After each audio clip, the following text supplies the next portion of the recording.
Good morning everyone and welcome back to the channel. আমি ঋষিতা। আমার নতুন ছোট্ট একটি ভিডিওতে তোমাদের সবাইকে অনেক অনেক স্বাগত। তোমরা সবাই কেমন আছো? আশা করি সবাই খুব ভালো আছো, সুস্থ আছো আর আনন্দে আছো। আমরাও কিন্তু খুব খুব ভালো আছি। আজকের দিনটা ছিল বুধবার, আর সরস্বতী পুজো আর ভ্যালেন্টাইন্স ডে কিন্তু একদিনে পড়েছিল। তোমরা কে কীভাবে আনন্দ করলে, দিনটাকে কীভাবে সেলিব্রেট করলে, যদি ভালো লাগে তাহলে কমেন্ট করে জানিও। গতবারের মতো এবছরও কিন্তু আমি খুব ছোট্ট করে পুজোর আয়োজন করেছিলাম আমাদের বাড়িতে। যেহেতু এখানে ছোট ফ্যামিলি, সেইভাবে তো পুজোর আয়োজন হয়ে ওঠে না, কিন্তু বাড়িতে যেহেতু আমার সরস্বতী ঠাকুর আছে, রোজ যেহেতু পুজো করি, পুজোর দিনকেও আমি একটু স্পেশালভাবে আয়োজন করেছিলাম। ছোটোবেলায় খুব ধুমধাম করে কিন্তু বাড়িতে সরস্বতী পুজো হতো। শুধু সরস্বতী পুজো কেন, সরস্বতী পুজো, লক্ষ্মী পুজো, লোকনাথ বাবার পুজো প্লাস নারায়ণ পুজো, এই পুজোগুলো কিন্তু আমাদের বাড়িতে বেশ ধুমধাম করে হতো। ছোটোবেলাটা যেহেতু জয়েন্ট ফ্যামিলিতে কেটেছে, তাই সবাই মিলে এই দিনগুলোতে খুব সুন্দর করে আমরা আনন্দ করে সেলিব্রেট করতাম। সকালবেলা উঠে মা কাকিমুনিদের সাথে পুজোর আয়োজনে সাহায্য করা, তারপরে একটু বেলা হলে পর বাড়ির পুজো শেষ হয়ে গেলে পর স্কুলে যাওয়া, স্কুলে বন্ধুদের সাথে একটু আনন্দ করা, এগুলো ছিল তখনকার আনন্দ। কিন্তু এখন আমরা যতই বড় হয়ে যাই না কেন, সেই ছোটোবেলার দিনগুলো কিন্তু আমরা কেউই ভুলি না। আজকে পুজোর কাজ করতে করতে বারবার সেই পুরনো দিনের কথাগুলোই আমার মনে পড়ে যাচ্ছিল।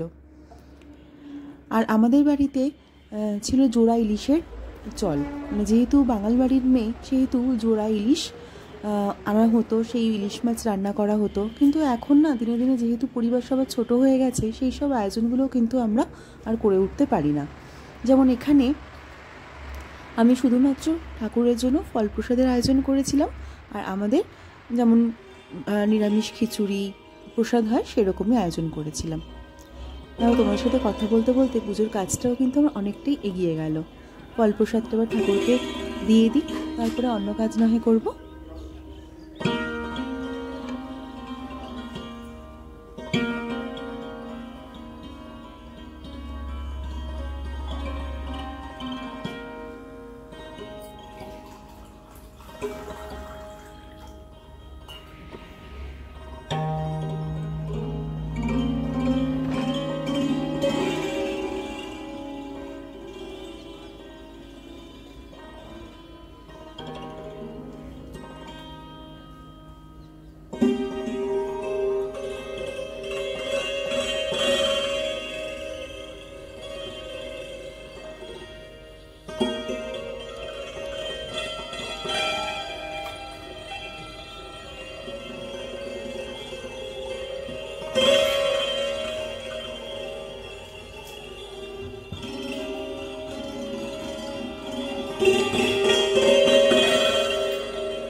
পুজোর কাজ শেষ করে এবার আমি কিচেনে চলে এসেছি অল্প একটুখানি ফল প্রসাদ মুখে দিয়ে।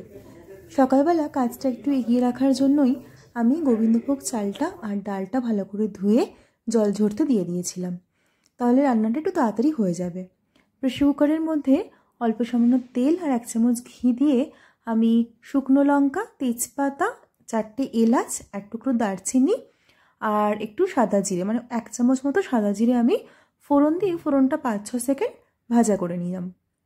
এবারে জল ঝরানো যে ডালটা ছিল, মুগের ডালটা, সেটা দিয়ে দিয়েছি। মুগ ডালটাকে একদম লো ফ্লেমে একটু ভাজা করে নিতে হবে, খুব হালকা করেই ভাজবে। যখন সুন্দর একটুখানি গন্ধ বেরোবে, তখন আমি গোবিন্দভোগ চালটা অ্যাড করে দিলাম। চাল আর ডাল বেশ খানিকক্ষণ, ধরো এই 7 থেকে 8 মিনিট একদম কম আঁচ করে ভাজা করে নিতে হবে, যখন চালের কালারটা একটু চেঞ্জ হবে আর ডালের কালারটাও একটু চেঞ্জ হয়ে যাবে। এবারে আমি একে একে দিলাম আদা বাটা, একটু সামান্য হলুদ গুঁড়ো 1 টিস্পুন মতো, 1/2 টিস্পুন মতো লঙ্কা গুঁড়ো, আর দিলাম 1 টিস্পুন গরম মশলার গুঁড়ো। কোনো জিরে গুঁড়ো ধনে গুঁড়ো কিন্তু আমি এখানে অ্যাড করিনি। মশলা দিয়ে খানিকক্ষণ সাঁতলে নিয়ে আমি 2 থেকে 2.5 কাপ মতো গরম জল অ্যাড করে দিলাম, আর দিয়েছিলাম স্বাদ মতো নুন। এবার ঢাকনা ক্লোজ করে খানিকক্ষণ ফুটতে দেব। জলটা কিন্তু অনেকটাই টেনে এসেছে, চালটাও বেশ খানিকটা সেদ্ধ হয়ে গেছে।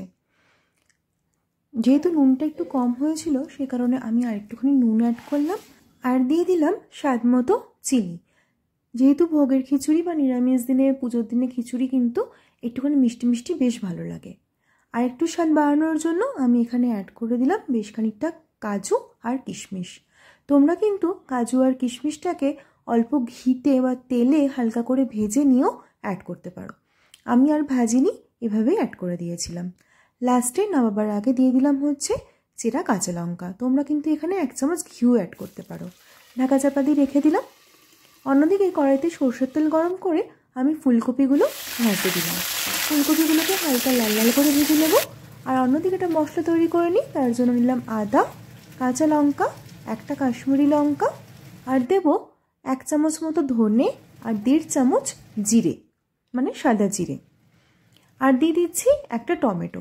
মশলাটাকে আমি একসাথেই সব বেটে নিচ্ছি, আলাদা আলাদা করে দেওয়ার আর কোনো প্রয়োজন নেই। আর একসাথে মশলা দিয়ে কষালে কিন্তু রান্নাটা বেশ ভালোও হবে খেতে, আর খুব তাড়াতাড়িও হয়ে যায়। ফুলকপিটা বেশ খানিকটা ভাজা হয়ে গেছে, হালকা লাল লাল করে ভেজে আমি একটা বাটির মধ্যে তুলে নিচ্ছি। এবারে কড়াইতে আরও একটুখানি তেল অ্যাড করলাম, এই ধরো 1 চামচ মতো। এরপরে আমি আলুগুলোকে ভাজতে দিলাম। আলুগুলো আমি ডুমো ডুমো করে কেটে রেখেছিলাম, মানে চৌকো করে কেটে রেখেছিলাম। আলু ভাজার সময় অল্প একটুখানি নুন দিলাম, নুন দিয়ে আলুটা ভাজা করে নিচ্ছি। খুব বেশি ভাজবো না, হালকা লাল লাল হলেই আমি তুলে নেব। এবারে সেম কড়াইতেই আমি ফোড়নের জন্য অ্যাড করে দিচ্ছি তেজপাতা আর হচ্ছে সাদা জিরে অ্যাড করে দেবো। ফোড়নটা একটুখানি ভাজা ভাজা করব, এই ধরো 3-4 সেকেন্ড। ভাজা হয়ে গেলে পরে আমি মশলাটা অ্যাড করে দিচ্ছি, যে মশলাটা আমি বেটে রাখলাম আদা, লঙ্কা, কাশ্মীরি মির্চ, জিরে আর ধনে দিয়ে, সেই মশলাটা আমি অ্যাড করে দিচ্ছি। মশলাটা একটুখানি ভাজা হয়ে গেলে পরে যখন তেলটা ছেড়ে আসবে তখন আমি আলু আর ফুলকপি ভাজাটাও অ্যাড করে দেবো। আলু আর ফুলকপিটাকে মশলার সাথে বেশ খানিকক্ষণ কষিয়ে নেব। দিয়ে দেবো স্বাদ মতো নুন,